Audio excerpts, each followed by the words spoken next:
오늘은 하나님의 말씀 에베소서 4장 30절 말씀입니다. 오늘 증거할 하나님의 말씀은 에베소서 4장 30절 말씀입니다. 제가 먼저 봉독을 해드리겠습니다. 에베소서 4장 30절 말씀입니다. 하나님의 성령을 근심하게 하지 말라. 그 안에서 너희가 구원의 날까지 인치심을 받았느니라. 다시 한번 읽어드리겠습니다. 하나님의 성령을 근심하게 하지 말라.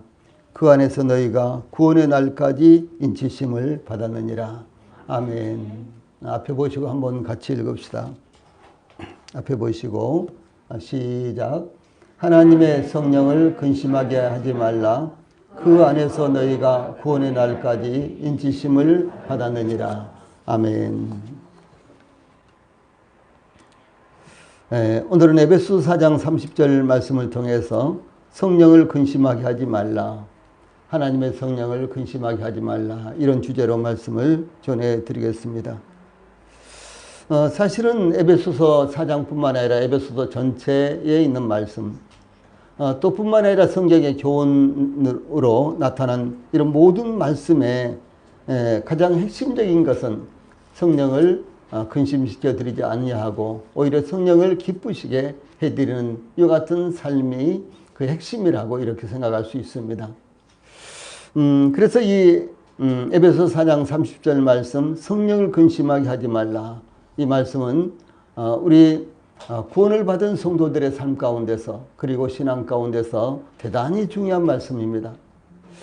먼저 말씀을 드리고 싶은 것은 우리 성도들이 그냥 이 시간에만 그런 말씀도 있구나, 그런 뜻이구나 이렇게 지나치지 마시고 성령을 근심시켜 드리지 않는 삶이 어떤 것인가 이것을 항상 마음에 두시고 내가 그리스도 안에서 기뻐하는 것뿐만 아니라 이 성령님께서 정말 기뻐하시고 또 성령님께서 근심하지 아니하는 이와 같은 신앙생활이 이루어져야지 이것이 저희들에게 참된 이와 같은 믿음의 삶이 될 뿐만 아니라 영적 성장에 있어서 대단히 중요한 요소를 차지하고 있다라는 사실을 먼저 말씀을 드립니다. 사도 바울은 에베소 교회 편지를 보내면서 성령 안에서 하나가 될 것을 핵심적인 주제로 증거하기 위해서 하나님께서 어떻게 예정하셨으며 구원하셨는가 대체적으로 1장에 이런 내용이 있죠. 또한 이 에베소 교회 성도들이 구원받기 전에는 이방인들로서 어떤 사람들이었는가 대체적으로 3장에 이런 말씀이 나옵니다.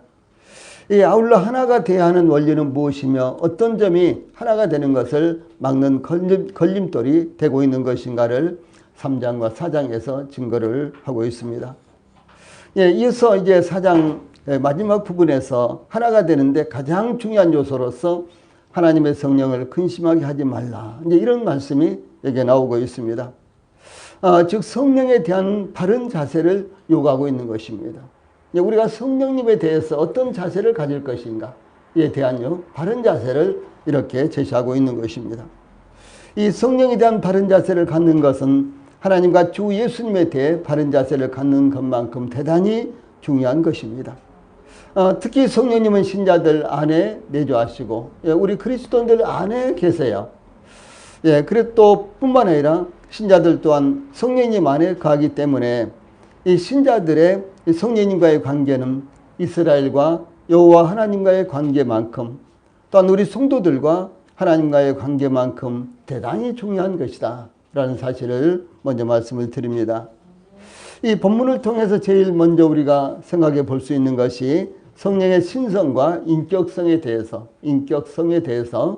상고를 하기를 원합니다. 왜냐하면 성령의 신성과 인격성에 대해서 우리가 안시를 못한다면 성령에 대해서 바른 자세를 가질 수가 없고 이 성령에 대해서 우리가요 어떻게 이제 성령을 통해서 혹은 성령의 지시하심을 받아서 하나님을 섬길 수 있겠는가 이런 부분에 대해서 우리가 바르게 알 수 없기 때문에 성령의 신성과 인격성 이것은 대단히 중요한 것입니다. 이 성령님을 근심시키지 않기 위해서 무엇보다도 중요한 것은 하나님의 성령은 어떤 분이신지 아는 것입니다. 그것은 에베소서 4장의 핵심 주제인 그리스도 안에서 하나가 되는 것을 이루기 위해서 아주 중요한 요소입니다. 이 성령에 대해서 잘못된 인식을 하고 있는 이단들을 비롯하여 이 정통 기독교 안에서조차도 많은 분들이 성령님에 대해서 성경적인 견해를 갖지 못하고 있는 것이 사실입니다. 여기 이제 많은 성경 구절들이 있는데 이외에도 다 인용하려면 뭐 한도 없습니다. 그런데 대충 이제 성령님은 그러신 이런 분이시구나 하는 부분에 대해서 대충 이렇게 이제 짚고 넘어가고 싶습니다.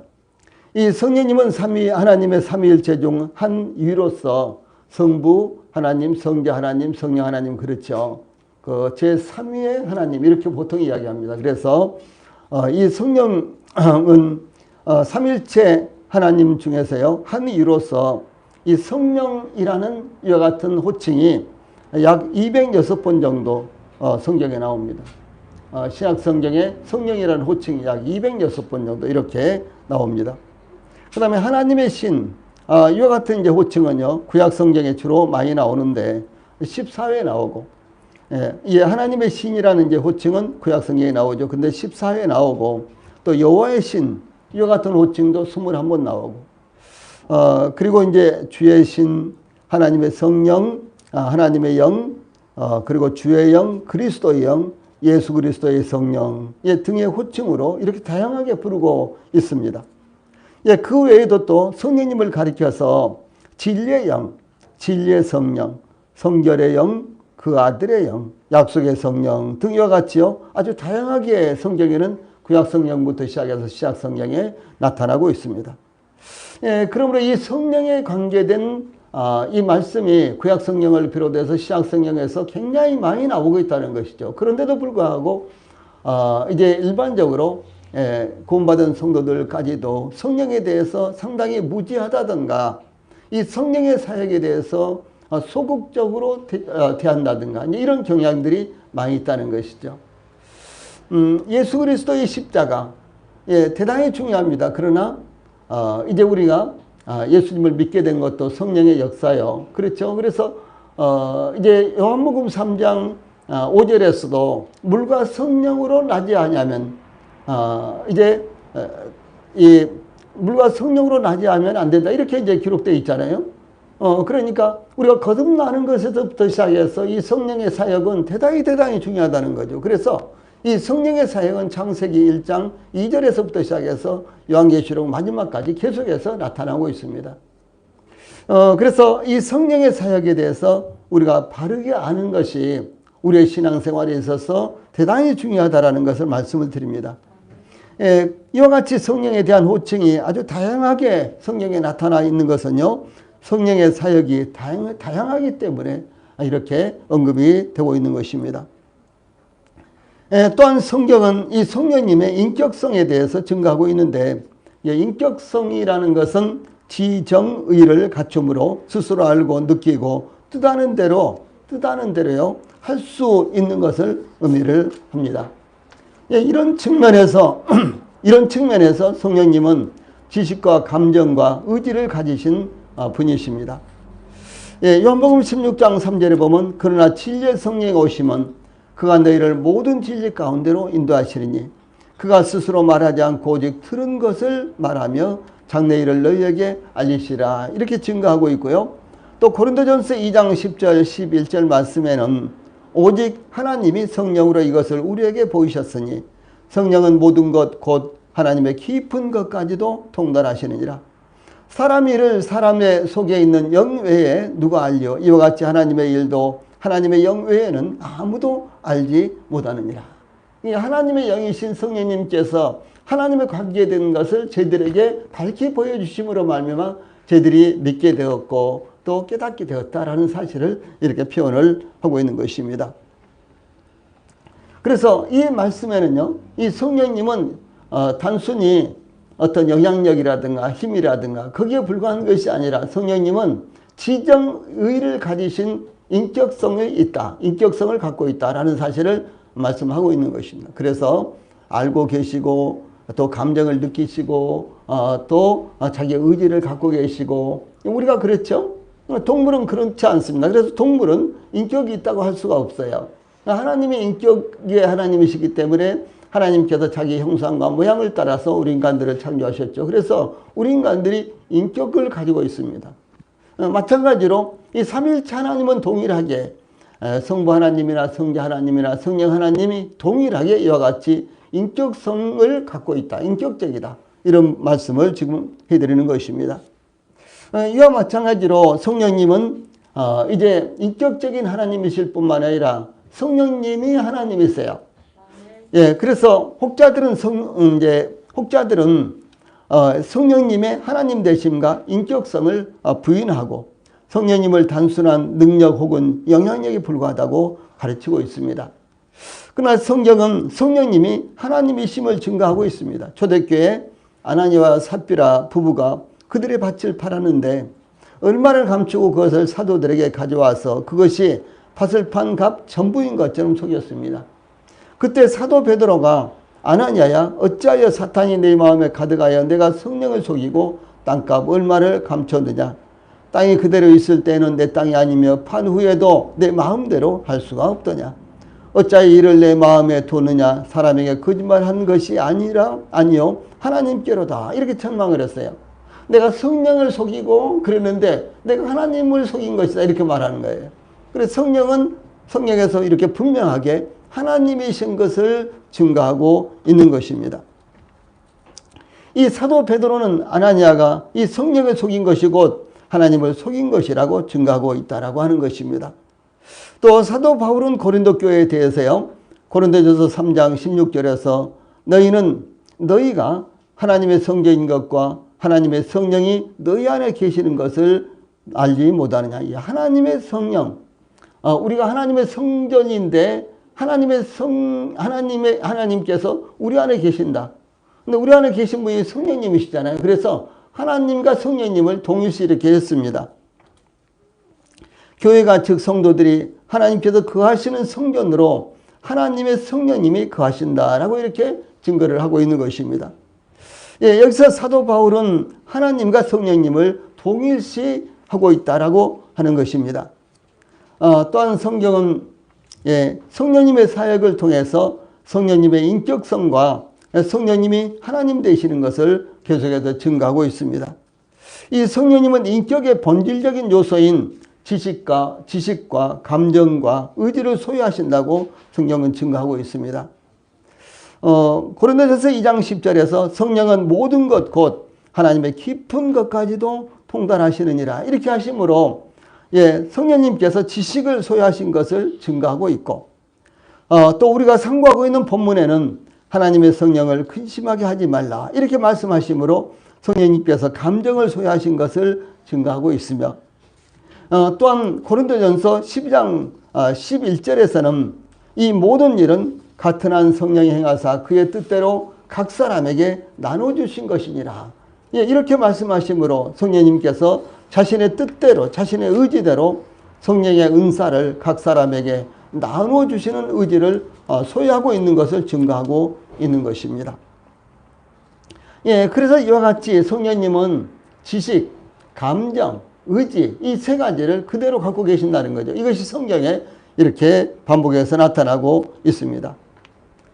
그러므로 성령님은 창조하시고 죄를 제한하시며 인도하시고 능력을 주시고 가르치시고 이루하시고 또 죄와 의와 심판에 대하여 세상을 책망하시며 명령하시며 기도하심으로 성령님이 단순한 능력이나 영향력이 아니라 인격적이며 신성을 갖춘 하나님이신 것을 증거하고 있다라고 하는 사실입니다. 이와 같이 성령님의 사역은 다양한데 그것이 왜 그러냐면요.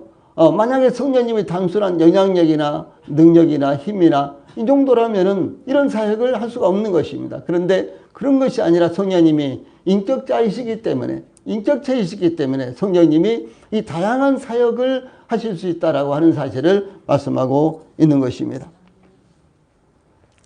이와 같이 성령님을 하나님으로 받아들이고 믿고 의지하는 것은 우리의 신앙에서 합당한 자세입니다. 특히 성령님은 무소부재하시는 하나님이십니다. 성령님은 전지전능하시는 하나님이십니다. 그러니까 성령님은 계시지 않은 곳이 없으시며 또 뿐만 아니라 할 수 없는 것이 없으시고 알지 못하시는 것이 없으시는 이와 같은 하나님이시다라고 하는 것입니다. 더구나 성령님은 성도들 안에서 거하시고 성도들은 성령님 안에 거하는 이와 같은 유기적인 관계가 이루어져 있는 거예요.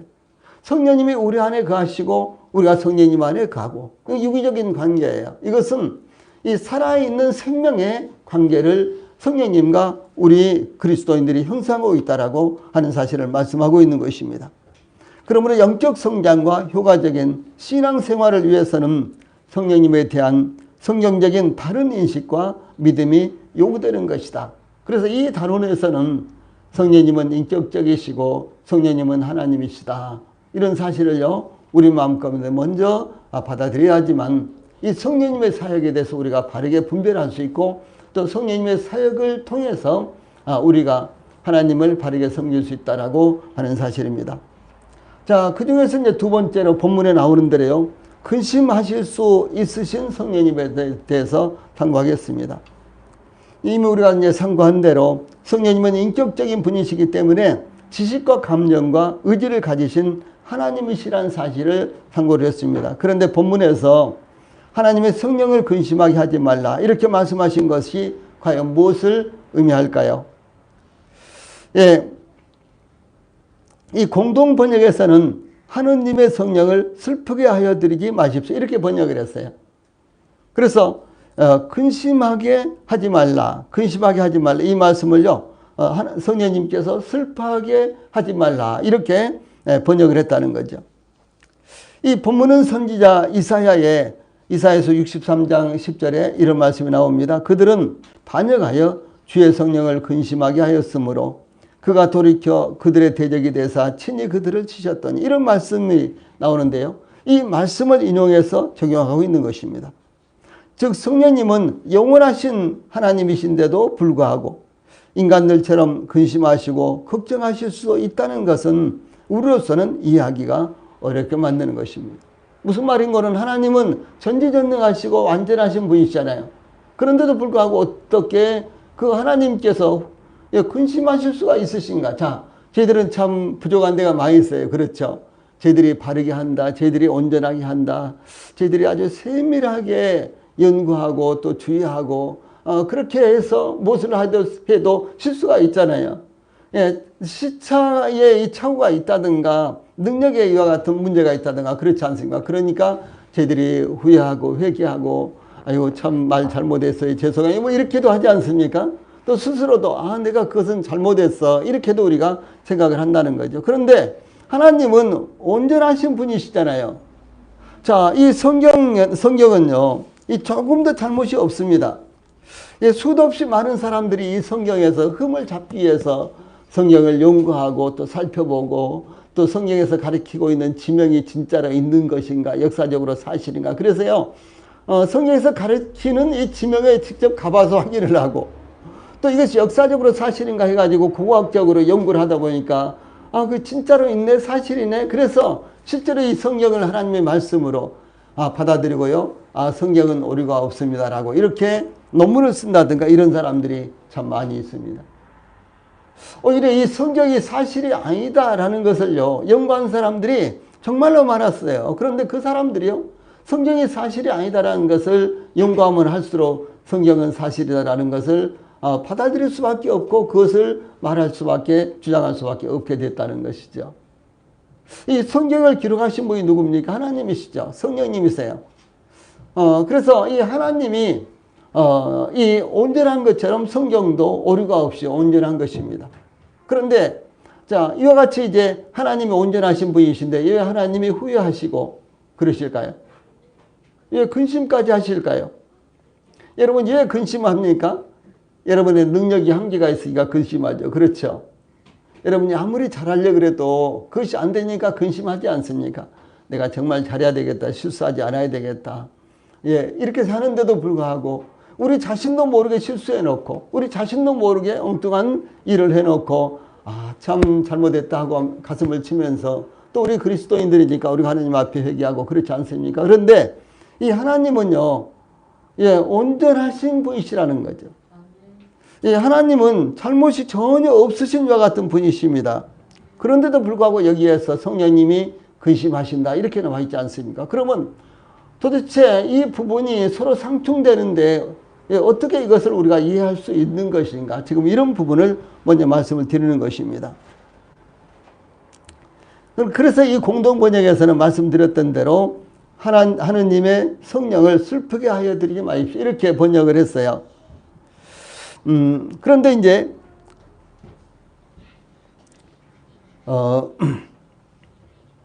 이 성령님은 영원하신 하나님인데도 불구하고 인간들처럼 근심하시고 걱정하실 수도 있다는 것은 우리로서는 이해하기가 어렵게 만드는 것이다 라고 하는 사실입니다.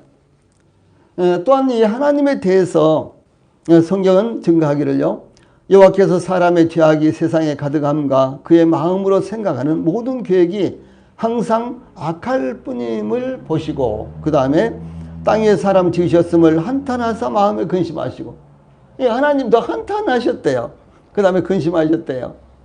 노아의 홍수를 하나님께서 일으키심으로 그 당시에 노아의 가족 8명을 제하고 모두 다 인류를 멸망시키기 전에 하나님께서 그 마음 가운데 땅 위에 사람을 지으셨던 것을요 한탄하시고 근심하셨어요. 저희들 말로 하면 내가 이것을 했던가 이 꼴 보자고 내가 했다가 그런 말씀이에요. 하나님 이렇게요 후회하시고 그러셨다는 거예요. 근심하시고요. 그런가 하면 또 사무엘상 15장 10절 11절에 보면 하나님께서 이 사울을 왕으로 세우셨잖아요. 그런데 사울이 하나님 앞에 영광을 올리고요, 사울이 하나님의 뜻을 따라서 하나님을 섬기지 않으니까 하나님이 어떻게 하셨는 거는요, 여호와의 말씀이 사무엘에게 임하니라. 이르시되 내가 사울을 왕으로 세운 것을 후회하노니 그가 돌이켜 나를 따르지 아니하며 내 명령을 행하지 아니하였음이라. 이렇게 하면서요 하시면서 하나님이 마치 무엇이 계획대로 이루어지지 않으므로 한탄하시고 후회하시는 것처럼 이렇게 묘사가 되고 있다는 것이죠. 왜 내가 그놈을 왕으로 세웠던 거 하나님 이렇게 지금 한탄하시고 후회하세요. 사울을 왕으로 세우신 다음에요. 그런데 하나님은요 완전하신 분이십니다. 하나님은 완전하신 분이세요. 민수기 23장 19절에 보면 이 성경은 증거하기를요, 하나님은 인생이 아니시니 후회가 없으시다. 사람처럼 하고 후회하고 아이고 잘못했구나 이렇게 하고 한탄하고 그러지 않으신다는 거죠. 또한 말라기 3장 6절에서는요 나 여호와는 변하지 이렇게 됐어요.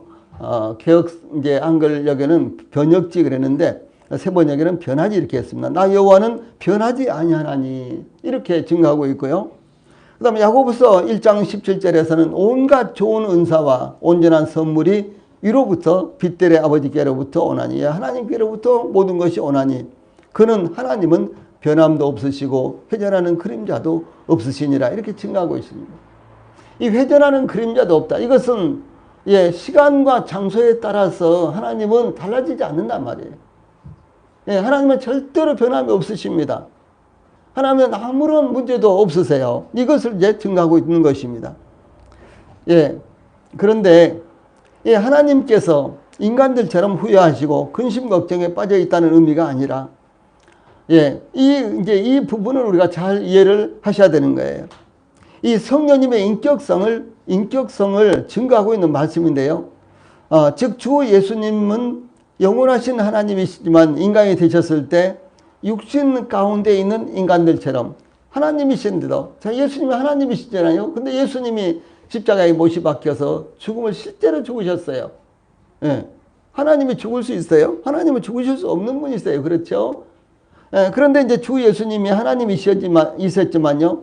자, 성육신 하심으로 말미암아 인간이 되셨을 때 주 예수님께서 피곤하시기도 하시고 시장하기도 하시고 분노하시기도 하셨고 고민하시고 슬퍼하시기도 하시고 또 통곡하시고 눈물을 흘리시기까지 하신 내용이 성경에 나타나고 있다는 것이죠.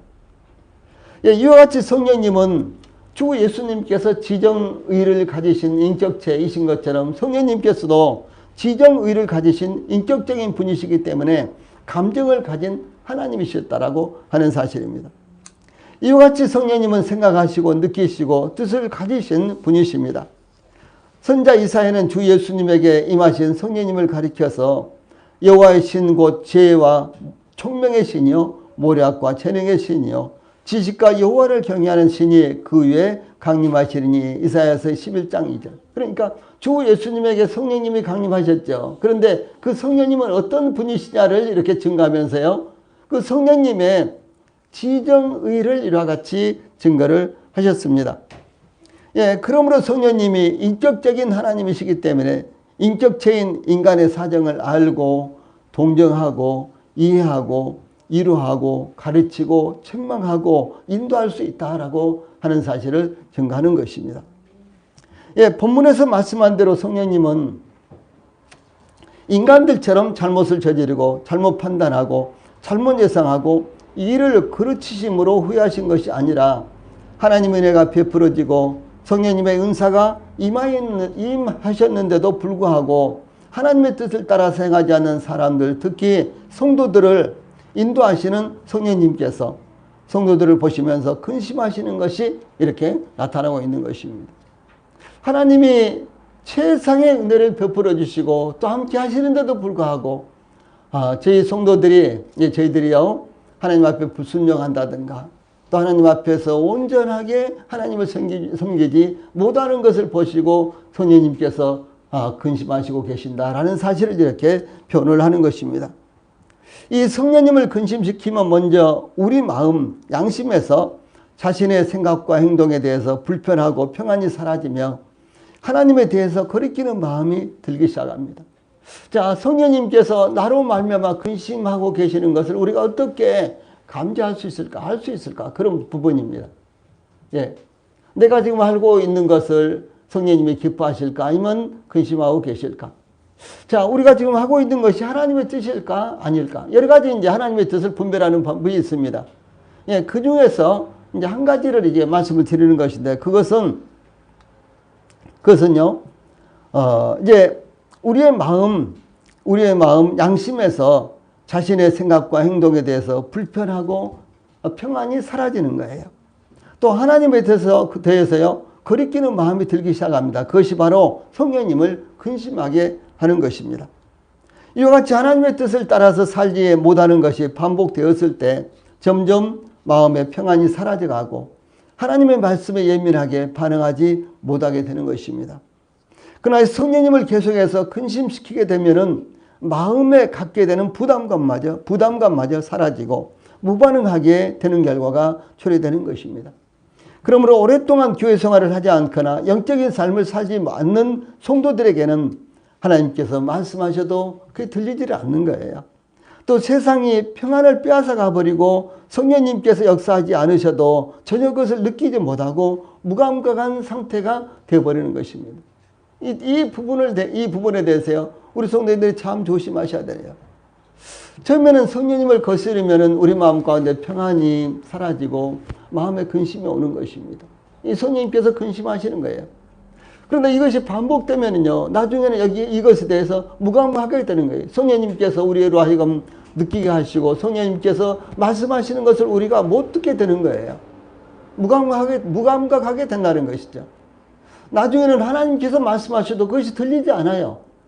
예, 그리고 그것이 더 지나가면 하나님의 말씀은 그렇더라도 지금의 문화로 봐서는 이 시대는 그렇지를 않아. 그렇게 해요. 그런 정도로 이 자기의 생각을 정당화하게 된다라고 하는 사실입니다.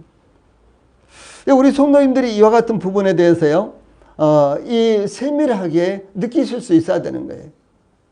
나는 지금 성령님께서 말씀하시고 성령님께서 근심하시는 것을 내 마음 가운데 지금 깨닫고 있는가? 그것이 내 마음에도 동일하게 사인이 오고 있는가? 이 성령님께서 근심하시고 성령님께서 말씀하시고 성령님께서 느끼시는 것을 나도 동일하게 그렇게 느끼고 그 말씀을 나도 듣고 있는가? 이런 사인을요, 우리 성도들이 느끼셔야 되는 거예요. 만약 그렇지 못하면 우리는 벌써 상당히 멀리 떨어져서 지금 하나님과는 별개로, 성령님과는 별개로 지금 우리가 우리의 삶을 영위하고 있다고 하는 사실을 말씀하고 있는 것입니다. 예, 그러므로 대단히 우리가 주의를 기울여야 되는 것입니다. 즉 성령님의 역사에 대해서 무감각하게 되면은 하나님께서 말씀하셔도 들리지 않게 되며, 하나님의 말씀과 성령님의 역사보다는 자기를 더욱 정당화시키는 것으로 점점 변화가 되고요, 합리화시키는 거예요.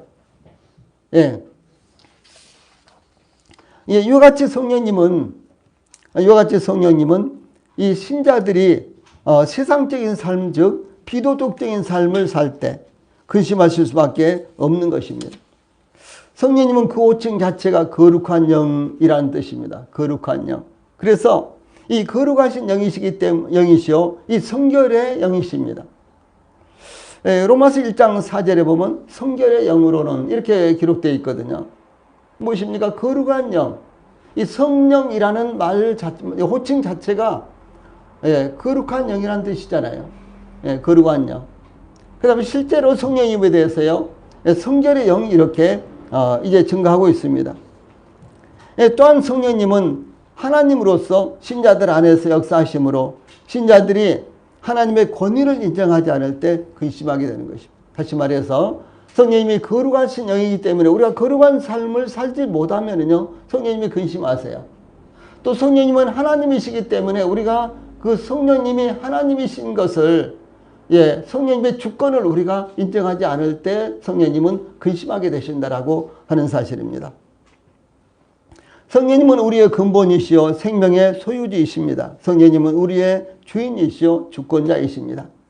그러므로 신자들이, 우리 그리스도인들이 성령님을 외면하거나 무시한다면 성령님께서는 근심하실 수밖에 없는 거예요. 자, 집 안에서 가장이 있는데요, 가족들이 가장을 인정을 안 해주면 어떻게 되겠어요? 자, 집 안에 어머니가 계시는데 어머니를 어머니로서 인정을 안 하면 어떻게 되겠어요?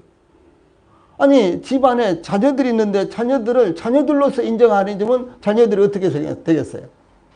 거기에 근심이 오고, 거기에 트러블이 오고, 거기에 거리가 오고 그러지 않습니까? 마찬가지로 우리 안에 계신 성령님을 우리가 그 주권을 인정하지 않고 성령님을 인정하지 않으면, 또 성령님은 거룩하신 분이신데 우리가 거룩한 삶을 살지 못했을 때 성령님께서 근심하게 되신다라는 사실을 말씀하는 것입니다.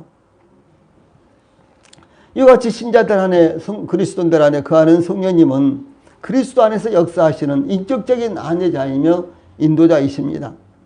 성도들이 불순종하거나 하나님의 뜻을 따라서 행동하지 않거나 세상의 더러운 언어 혹은 세상 욕심으로 인한 마귀의 유혹에 빠질 때 성령님은 근심하게 되는 것입니다. 우리가 지난 시간에 그리스도인의 합당한 언어에 대해서 언어 생활, 합당한 언어에 대해서 살펴봤고요. 그 전에는 이제 그 욕심으로 말미암은 마귀의 미혹에 대해서 우리가 상고를 했잖아요. 그런데 성령님은 그와는 전혀 다른 거룩한 사역만 하시는 것입니다. 그러니까 성령님께서 근심을 하신다라고 하는 사실입니다. 자, 이제 마지막으로 그러면 성령님께서 근심하는 이유는 무엇인가? 성령님께서 근심하시는 이유가 무엇인가라고 하는 사실입니다. 이 본문은 성령님께서 근심하시는 이유에 대해서 하나님의 성령을 근심하게 하지 말라. 그 안에서 너희가 구원의 날까지 인치심을 받았느니라. 이렇게 증거하고 있습니다. 자, 즉 신자들이, 그리스도인들이 그 안에서 너희가 구원의 날까지 인치심을 받았느니라 라는 것인데, 이 말씀은 참 중요한 것입니다. 성령님 안에서 인치심을 받았는데 구속의 날까지 인치심을 받았다라고 이렇게 증거하고 있습니다. 신자들이 성령님 안에서 성령님으로 말미암아 인치심을 받았다는 것은 우리가 복음을 듣고 주 예수님을 영접할 때 성령님께서 우리가 믿었다는 것, 우리가 거듭났다는 것, 그리고 구원받았다는 것, 우리가 영원한 생명을 얻었다는 것, 우리가 하나님의 소유가 되었다는 것을, 도장을 꽝 찍으셨다는 것을 의미합니다. 즉 등기를 완료하셨다는 것을 의미합니다. 그러므로 사도 바울은 에베소 교회를 향해서요 이렇게 지금 증거를 하고 있어요. 자, 에베소 1장 13절 14절에서 그 안에서 너희도 진리의 말씀 곧 너희의 구원의 복음을 듣고 그 안에서 또한 믿어 약속의 성령으로 인치심을 받았으니 이는 우리의 기업의 보증이 되사 그 얻으신 것을 속량하시고 그의 영광을 찬송하게 하려 하심이라. 이렇게 했고요. 또 고린도후서 1장 22절에서는 그가 또한 우리에게 인치시고 보증으로 우리 마음에 성령을 주셨느니라. 이렇게 증가하고 있습니다. 자, 우리 가운데 있는 말씀 에베소 1장 13절 14절 말씀, 이것은 이 성령 세례와 성령의 내주와 관련해서 아주 텍스트와 같은 중요한 말씀입니다. 이 말씀 같이 읽어봅시다. 가운데 있는 말씀 시작. 그 안에서 너희도 진리의 말씀 곧 너희의 구원의 복음을 듣고 그 안에서 또한 믿어 약속의 성령으로 인치심을 받았으니 이는 우리의 기업의 보증이 되사 그 얻으신 것을 속량하시고 그의 영광을 찬송하게 하려 하심이라. 아멘. 자, 여기에 그 안에서는 그리스도 안에서 그런 말씀입니다. 그 안에서 반복 나오죠. 그리스도 안에서. 예, 그리스도 안에서 증거된 복음을, 예, 그리스도의 복음, 예수 그리스도의 복음의 말씀, 그 진리의 말씀을 제일 먼저 우리가 그 복음을 듣고 또 우리 마음에 믿었을 때요, 약속의 성령으로 인치심을 받는 거예요. 자, 우리가 그것을 듣고 마음으로 믿었을 때 성령님이, 자, 우리 눈에는 보이는 것 아닙니다. 그렇죠? 이 성령님이 도장을 딱 찍어주는 거예요. 아, 너는 믿었다. 믿은 것으로 확인됐다. 이겁니다. 제가 지금도 이 백병원에 이제 이렇게 다니는데 요즘은 이제 3개월마다 이렇게 다니고 또 6개월마다 다니고 이렇게 합니다. 최근에는 또 이제 이와 더불어서 헬리코박터 균이 있어서 또 다녔다 그랬잖아요.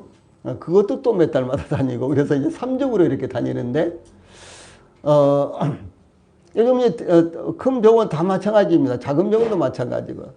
그런데 이제 백병원 같은 경우는 그 입구에 가면 모든 입구를 지하로 내려가는 입구가 전부 다 막아버렸습니다.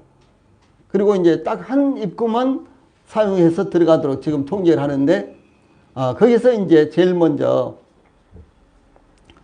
이제 체온 재고, 그 다음에 이제 전화번호하고 또 이름 이렇게 쓰고, 그 다음에 이제 그렇게 하면은 이제 여기다가 스티커를 확인하고 스티커를 하나 딱 붙여줍니다. 여기다 붙여주기도 하고 여기다 붙여주기도 하고, 그거 붙여주면 이제 통과해서 안으로 들어갈 수 있는 거예요. 그거 없으면은 들어가지 못합니다. 2중, 3중으로 이렇게 이제 지키고 있기 때문에 그것이 없으면 들어갈 수가 없습니다. 확인. 이것은 무엇인 거는 우리가 이제 복음을 듣고 마음으로 믿었을 때 성령님께서 믿었다, 확인, 믿었다, 확인, 이렇게 도장을 딱 찍어주는 것을 의미하는 거예요. 인치심이라는 말은 지금 그런 말씀입니다. 인치심, 도장을 찍었다. 자, 저희들이 이제 어떤 건물을 산다. 지금 저희들이 이제 예배당을 확보하기 위해서 기도하고 있잖아요. 우리 성도님들이 아주 시간을 내서 계속해서 기도해 주시기 바랍니다. 그런데 이제 만약에 예배당을 우리가 구입을 하면 제일 중요한 것이 등기를 해야 되는 거예요. 그렇죠. 등기를 해야지만 그것이 우리 손에 있는 것이지, 등기를 하기 전까지는 보장이 안 되는 것이잖아요. 그래서 이제 부동산을 산다든가 뭐 자동차를 산다든가 그러면은 등기를 합니다. 그래, 인치심을 받았다, 이것이요, 등기를 했다, 그런 말이에요. 예. 우리가 복음을 듣고 마음으로 믿었을 때 성령님께서요, 너는 하나님의 것이다 라고 등기를 하는 거예요. 너는 하나님의 것이다 라고 이 도장을 꽝 찍는 거예요. 이것을 가리켜서 여기에 인치셨다라고 하는 것입니다. 제일 아래에 있는 말씀 고린도후서 1장 20절 말씀에도요, 그가 또한 우리에게 인치시고 보증으로 우리 마음에 성령을 주셨느니. 그런데 자, 이제 우리는 느낄 수가 없는 거예요. 하나님께서 하시는 것, 성령님께서 하시는 것이기 때문에요, 우리가 등기가 됐는지, 예, 도장이 찍혔는지 모르잖아요. 근데 그 증거로 성령님을 우리에게 보내주신 거예요. 그래서 이제 사도행전 2장에 보면 다 제자들이 모두 다 예수님을 믿었잖아요. 그런데 그 오순절날을 기해서, 오순절날을 통해서요, 성령님을 부어주신 거예요. 예. 그것이 성령님이 우리 안에 오신 것이 가장 확실한 우리가 구원받은 증거, 우리가 하나님의 자녀가 된 증거가 바로, 가장 확실한 증거가 바로 성령님이 우리 안에 오신 것입니다.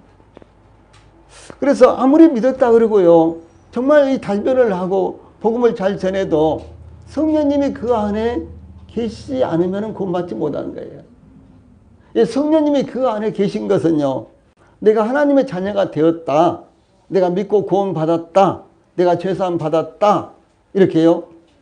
예, 성령님께서 도장을 꽝 찍어주시고 소유권 등기를 마치신 것을 의미를 합니다. 예, 그 다음에 이제 우리가 하나님의 것이 되었다는 말씀도 나옵니다. 그때 제가 또 소개를 해드리겠습니다. 예, 이와 같이 우리가 믿을 때 우리의 믿음을 확정하시고 우리가 믿은 것, 우리가 구원받은 것, 우리가 하나님의 자녀가 된 것을 보증하시는 분이 성령 하나님이시다라고 하는 것입니다. 예, 하나님께서 우리의 믿음을 확정하심으로 그 보증으로 우리에게 성령님을 주신 것입니다. 그러므로 성령님은 믿는 자들 안에 거하시되 우리의 구원이 영원한 것처럼 영원히 거하시는 거예요. 예, 그러므로 우리의 구원의 보증, 생명의 보증, 우리의 신분의 보증이 되시는 분이 바로 성령님이십니다. 그 성령님을 무시하고 외면할 때 어떻게 되겠습니까? 성령님이 근심하게 되는 거예요. 예, 이와 같이 성령님 또한 성령의 인치심은 믿는 자들 안에 거하십니다. 그 누구도 그 인치심을 취소하거나 지울 수가 없습니다. 왜? 하나님이 하신 것이니까. 예를 들어서 요한복음 10장 20절에 내가 저희에게 영생을 주노니 영원히 멸망치 아니할 터요. 10장 28절 내가 저희에게 영생을 주노니 영원히 멸망치 아니할 터요. 또 저희를 내 손에서 빼앗을 자가 없느니라. 너희를 주신 내 아버지는 만유보다 크심에 아무라도 너희를 내 손에서 빼앗을 수 없네. 이렇게 말씀하셨어요. 그래서 이 구원은 영원한 것입니다. 왜? 하나님이 소유권을 등기를 하셨기 때문에. 하나님이신 성령님께서 도장을 찍으셨기 때문에 우리의 구원이 영원하다는 것을 의미하는 거예요. 그래서 그 영원하다는 증거로 성령님을 우리 안에 보내주셨는데 이 성령님께서 영원히 우리와 함께 거하시는 거예요. 그래서 그리스도인들 안에 거하신 성령님으로 말미암아 교회가 휴거될 때 그리스도인들이 휴거되면 이 땅에 성령님은 안 계시는 거예요. 성령의 역사는 있습니다. 그러나 성령님은 계시지 않은 거예요. 그런 이제 함수 관계가 있는 것입니다. 이와 같이 성령님은 믿는 자들에게 구속을 적용시키기 위해서 임하셨으며 구원을 확신시키기 위해서 신자들 안에 임하셨고 또 성령님은 이 신자들을 거처로 삼으시기 위해서 임하신 것입니다. 주 예수님께서 성령님께서 신자들 안에 거할 때 거하는 것에 대해서요.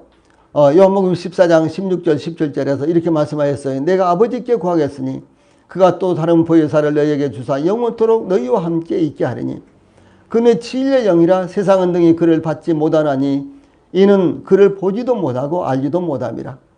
그러나 너희는 그를 아나니 그는 너희와 함께 거하시며 또 너희 속에 계시겠습니다. 이렇게 말씀하셨어요. 이 사도 바울도 고린도전서 3장 16절에서 너희가 하나님의 성령인 것과 하나님의 성령이 너희 안에 계시는 것을 알지 못하느냐라고 제시했고요. 또 고린도전서 6장 19절 20절에서도 너희 몸은 너희가 하나님께로부터 받은 바 너희 가운데 계신 성령의 저인 줄을 알지 못하느냐. 너희는 너희 자신의 것이 아니라 값으로 산 것이 되었으니 그런즉 너희 몸으로 하나님께 영광을 돌리라. 이렇게 증거하고 계신 것입니다.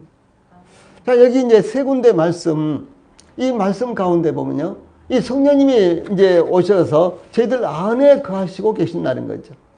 저희들 안에 거하세요. 이 성령은 저희들 안에 거하십니다.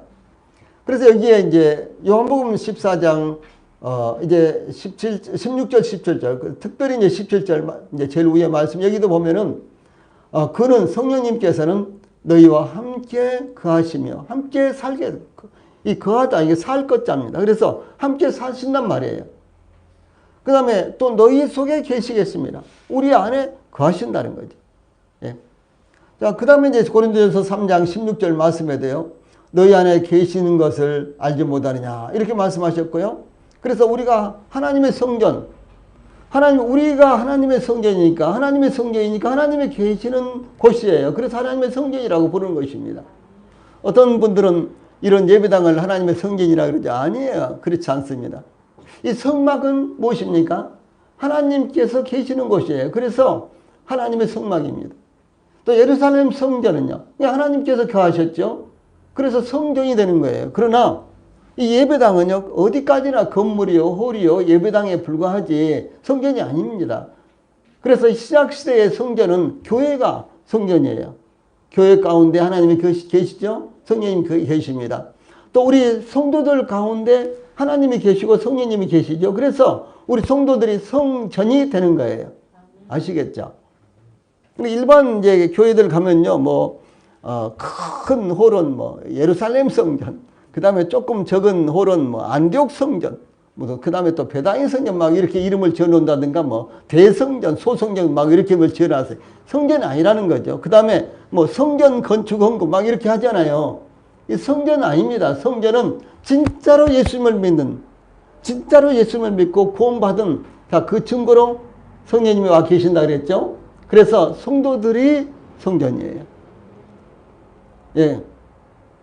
그래서 이제 예를 들어서 중세기 때 특별히 중세기 때 로마 카톨릭이라든가 개신교에서도 이제 그런 경우가 있었는데 이 예배당을 지으면 아주 초호화롭게 최고로 화롭게 가득한 데코레이션을 다 하고 장식을 하고 이렇게 해가지고 그야말로 분위기만 봐도 거룩하고 분위기만 봐도 그 안에서 찍소리도 못할 정도로 이렇게요.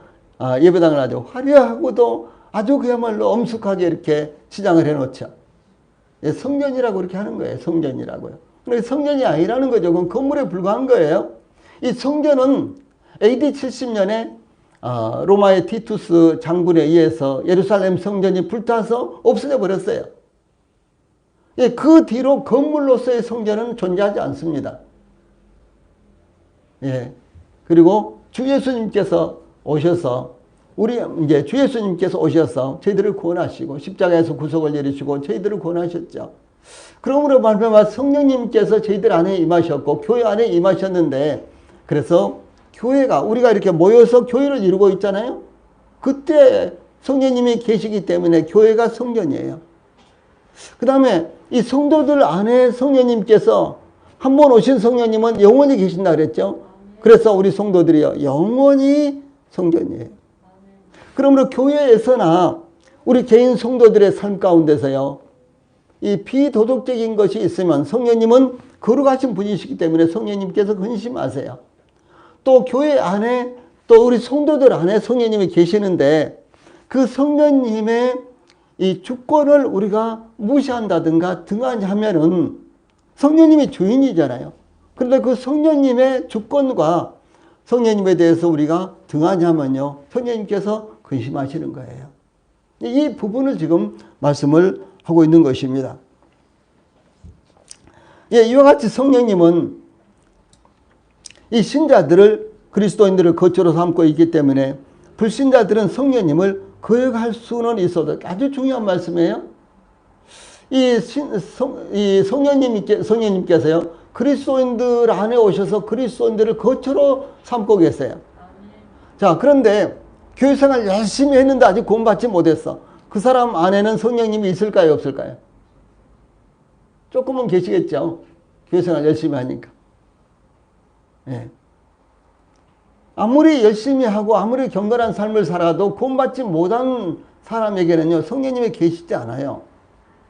그래서 불신자들은 예수님을 믿지 않고 구원받지 못한 사람들은요 성령을 거역할 수는 있어도 성령님이 근심하실 수는 없다는 말이에요. 무슨 뜻인지 아시겠죠? 예. 그래서 성령님을 근심시킬 수 있는 것은 오직 그리스도인들입니다. 이것은 그리스도인들만의 특권이요 책임이다. 특권이요 책임입니다. 예, 특히 그리스도인들이 성령님께서 신자들 안에 거하신다는 사실을 인식하지 못하는 것만큼 성령님을 더 근심시키는 것은 없다라고 이렇게 말합니다. 우리 안에 내 안에 성령님이 계셔. 이것을 인식하지 못하는 것만큼 성령님을 근심시켜 드리는 것은 없다. 이렇게 이 로이드 존스 목사님이 이렇게 말씀하셨어요. 예. 그것은 바로, 왜냐면요, 그것은 바로 성령님을 소멸하는 것이기 때문에 그럽니다. 성령님을 무시하는 거예요. 짓밟는 거예요. 예, 그것이 바로 소멸한다는 이와 같은 의미입니다. 그래서 그것은 성령님을 멸시하는 것이며 성령님을 모시고 있으면서도 성령님께서 인도하시고 감각하게 하시고 말씀하신 것을 무시하며 멋대로 구는 것이기 때문에 성령님에게 가장 모독적인 것이니까 성령님께서 근심하시는 거예요. 이 성령님을 근심시키지 말아야 하는 또 다른 이유로서요, 우리 그리스도인들은 성령님에 의해서 구속의 날까지 인치심을 받았다. 이렇게 지금 증거하고 있습니다. 구속의 날까지 인치심을 받았다. 이 개역 성경에서는 구속의 날까지, 제가 지금 구속이라고 이제 습관에 대해서 이렇게 말씀드렸는데, 우리가 지금 보는 성경에는요, 구원이라고 번역을 했습니다. 그런데 이 앞에 우리가 보는 성경이 이 개역 한글판인데 거기는 구속이라고 이렇게 번역을 했습니다. 이렇게 번역을 했는데 이 헬라어, 이제 구속, 구원, 여기에 사용된 이 헬라어를 볼 때요, 이 어떤 의미가 있는 거는 속전을 받고 놓아주다, 몸값 지불로 인한 석방, 이런 의미이기 때문에요, 구원으로 번역한 것보다도 구속이 훨씬 더 잘된 번역입니다. 그러니까 지금 현재 우리가 보고 있는 성경보다도 이 부분에 대해서는요, 이 앞에 우리가 봤던 성경이 구속으로 번역되는데 그것이 번역이 더 잘된 거예요. 예. 알고만 계시고요. 그래서 이제 구원, 그 소위 구속의 날까지는 구원 곧 구속이 이루어지는 날까지를 의미하는데, 구원과 심판의 완성을 동반하는 주의 날, 그리스도의 날, 이것을 가리키는데, 예, 그 날은 구원받은 성도들에게는 영원한 소망의 날이 되는 것입니다.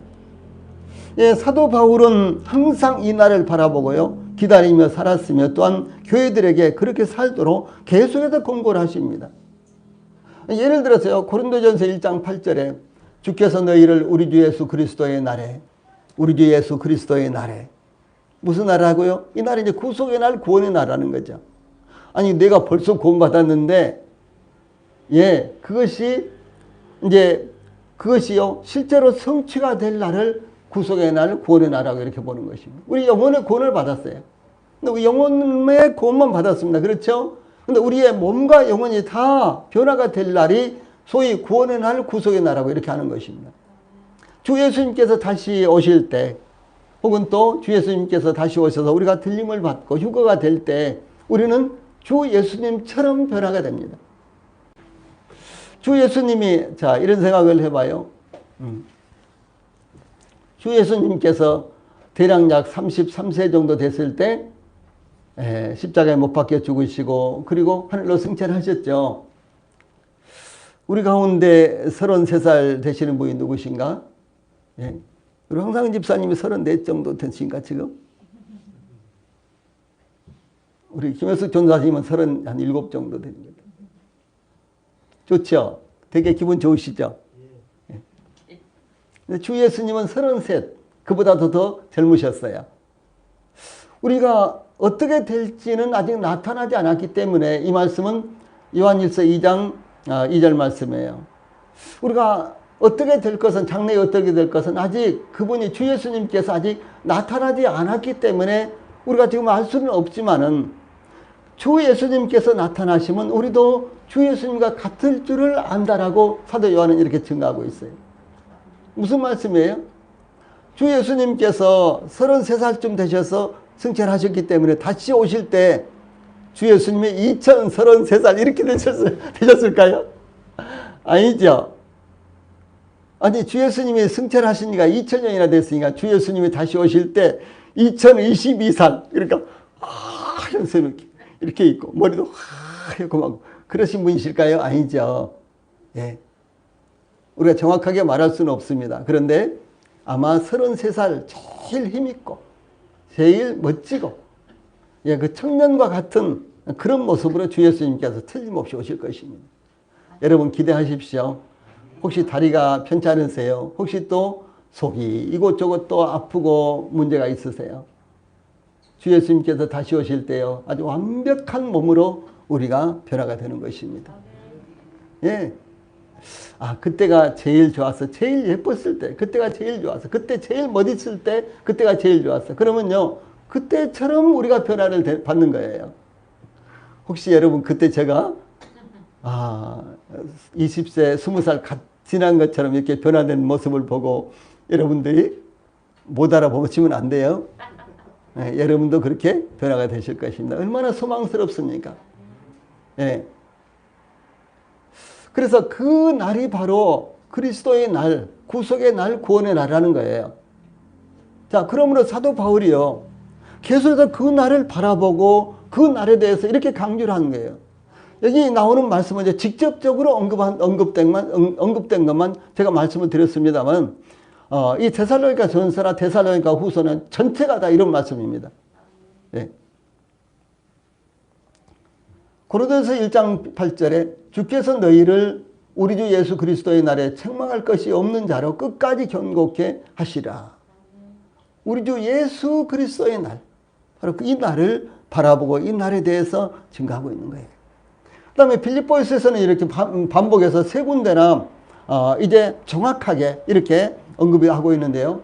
빌립보서 1장 6절 말씀, 너희 안에서 착한 일을 시작하신 이가 그리스도 예수의 날까지 이루실 줄을 우리가 확신하노라. 빌립보서 1장 10절 말씀, 너희로 지극히 선한 것을 분별하며 또 진실하여 허물 없이 그리스도의 날까지 이루고. 또 빌립보서 2장 16절 말씀, 생명의 말씀을 밝혀 나의 다른 일도 헛되지 아니하고 수고도 헛되지 아니하므로 그리스도의 날에 나로 자랑할 것이 있게 하려 함이라. 이렇게 생각하고 있습니다. 얼마나 멋집니까? 얼마나 소망스럽습니까? 얼마나 놀랍습니까? 자, 우리 성도님들도 처음부터 끝까지 한번 읽고 지나갑시다. 그냥 지나가기가 아쉽죠. 자, 제일 위의 말씀 시작.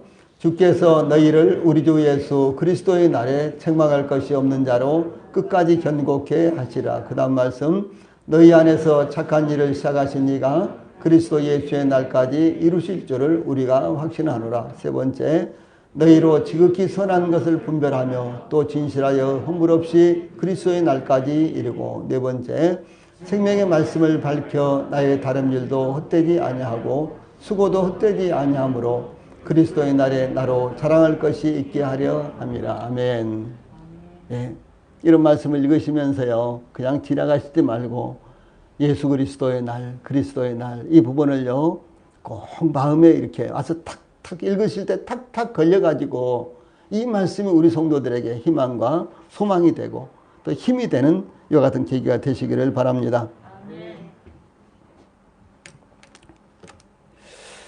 그래서 이 구원의 최종적인 목적은, 구원의 최종적인 목적은요, 우리가 죄사함 받기 위한 것도, 우리가 항상 행복하게 사는 것도, 우리의 삶 속에 있는 모든 문제들을 제거하는 것도, 우리가 근심 걱정 없이 사는 것도 사실은 아닙니다. 이와 같은 것들은요, 구원의 부수적인 것들에 불과한 거예요. 예, 구원의 최종적인 목적은 구원의 날 구속입니다. 예, 구원의 날, 바로 구속의 날입니다. 임박한 주님의 날입니다. 예, 그리스도께서 의로 세상을 판단하시기 위해서 다시 오실 날입니다. 이 자신의 원수들을 멸하시고 세상의 모든 죄악들을, 그림자와 흔적까지도 제거하실 날입니다. 그러므로 영원한 나라를 세우시는 날입니다. 신자들은, 그리스도인들은 믿음의 사람들로서 그 안에서 영원롭게 될 것입니다. 티나 주름 잡힌 것이나 흠이 전혀 없는 영광스러운 교회의 지체들이 될 것입니다. 예, 그 날은 인류의 역사의 마지막 날입니다. 구속의 날이며 완전하고 최종적이며 완벽하게 그리스도의 통치가 이루어지는 구원의 날입니다.